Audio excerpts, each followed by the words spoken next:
ভুট্টা নেবে দাদা? খুব ভালো করে পুড়িয়ে দেব, নুন লেবু দিয়ে মাখিয়ে দেব, দেখবে খুব ভালো লাগবে। কিন্তু আমার কাছে তো টাকা নেই।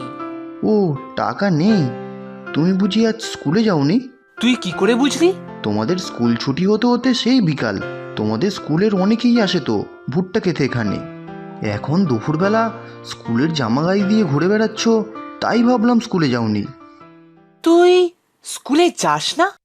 না গো দাদা, আমাদের অত টাকা নেই, মাও খুব অসুস্থ, আমি তাই ভুট্টা বিক্রি করি। তাহলে তো তোর খুব মজা, পড়াশোনাও করতে হয় না, আর চাইলেই যখন তখন ভুট্টা পোড়া খেতে পারবি।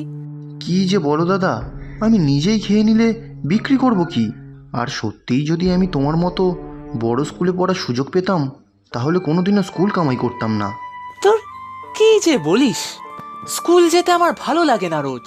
মা রোজ বাজে বাজে খাবার দেয়। তোমার মুখ দেখে মনে হচ্ছে খুব খিদে পেয়েছে। পেয়েছেই তো, সকালেও তো সেই এক মাছ ভাত দিয়েছিল মা, রাগ করে খাইনি। মাছ ভাত? আমি কোনোদিনও মাছ খাইনি জানো। আর টিফিনেও সেই রুটি আর পনিরের তরকারি, সব আজ রাস্তায় ফেলে দেব। এ মা, রাস্তায় ফেলে দেবে কেন? তা কি করব? বাড়ি ফেরত নিয়ে গেলে মা আবার বকবে। তুই খাবি? তুমি সত্যিই খাবে না? বলছি তো আমার এসব ভালো লাগে না, তুই খা। তাহলে তুমিও একটা ভুট্টা খাও। কিন্তু আমার কাছে তো টাকা নেই।